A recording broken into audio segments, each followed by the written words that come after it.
এটা তো একটা পূর্ব পরিকল্পিত রাজনৈতিক উদ্দেশ্য প্রণোদিত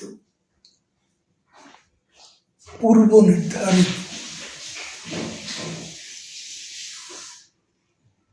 একটা অবৈধ ক্যাঙ্গারু কোর্টের সাজানো রায়। পরিবর্তন তো হঠাৎ করে পরিবর্তন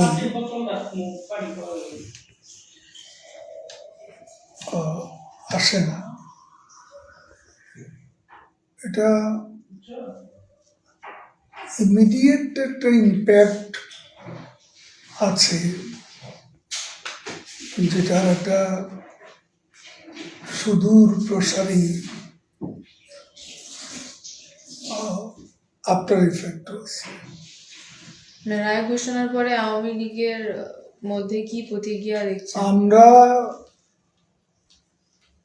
এটা একটা হাস্যকর রায়, সাজানো রায়। আমরা আগেও বলেছিলাম এখানে আমাদের নেত্রী প্রধানমন্ত্রী শেখ হাসিনাকে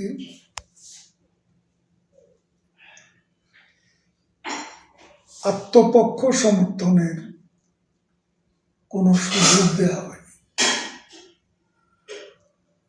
এবং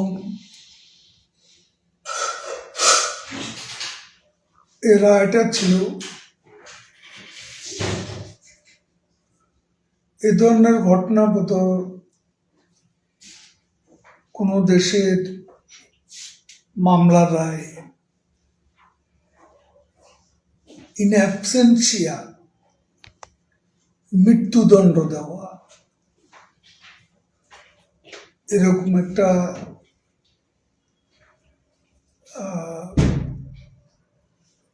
এক্সাম্পল সমসাময়িক কালে আমরা খুঁজে পাই না।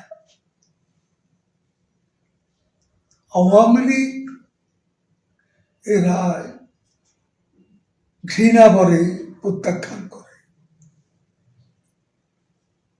এবং আমরা এই আলোকেই স্টেটমেন্ট করেছি, আমাদের ইমিডিয়েট প্রতিক্রিয়া দিয়েছি।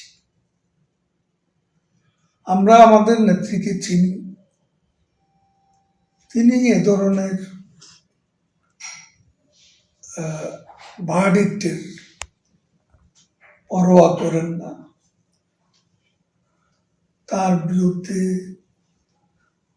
জাতির পিতা বঙ্গবন্ধু বিরুদ্ধে অনেক ষড়যন্ত্র হয়েছে অতীতে। ষড়যন্ত্রমূলক মামলায় পাকিস্তান উপনিবেশিক আমলে সে বঙ্গবন্ধুকে ফাঁসি দেওয়া হয়েছিল, এমনকি তার জন্য জেলের অভ্যন্তরে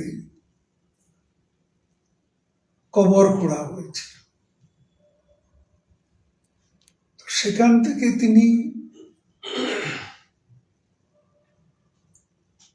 মুক্তি পেয়ে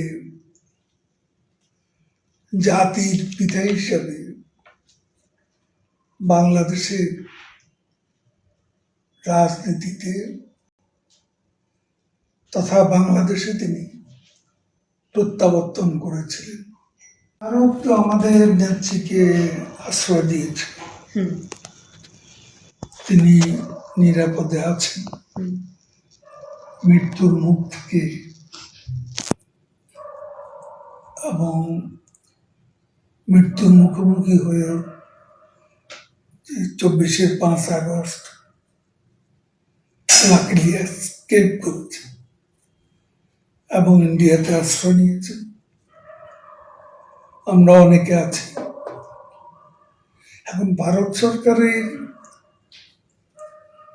নিজস্ব কৌশল আছে, রণনীতি আছে,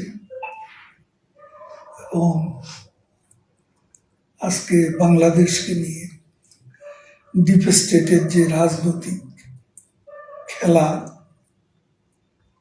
যে গেম, তাদের যে জিও পলিটিক্যাল স্ট্র্যাটেজি, পাকিস্তান আজকে সদর্পে বাংলাদেশকে অন্তর্ভুক্ত করে কনফেডারেশন করার স্বপ্নে বিভোর, তাদের আনাগানা, সিভিল বিউরোক্রেসি, মিলিটারি বিউরোক্রেসি, মিনিস্টাররা প্রায় প্রতিদিনই পাকিস্তানের কেউ না কেউ বাংলাদেশে আছে। এবং এটা আমি সেদিন ভারতীয় একজন কর্মকর্তাকে বলেছিলাম, যে তিনি বললেন, আপনাদের সমস্যাটা কি? আমি তাকে বললাম, আমাদের সমস্যা আপনাদেরও সমস্যা। আর এই অঞ্চলে সাউথ ইস্ট এশিয়ার যে বঙ্গোপসাগর, যেখানে বঙ্গোপসাগর ডিপ স্টেটের প্রবেশ, সেখানে চিকেন স্নেক তথা শিলিগুড়ি করিডর দিয়ে ভারতের প্রতিও একটা থ্রেট আছে এবং ভারতকে ডিস্টেবলাইজ করার ষড়যন্ত্র আছে।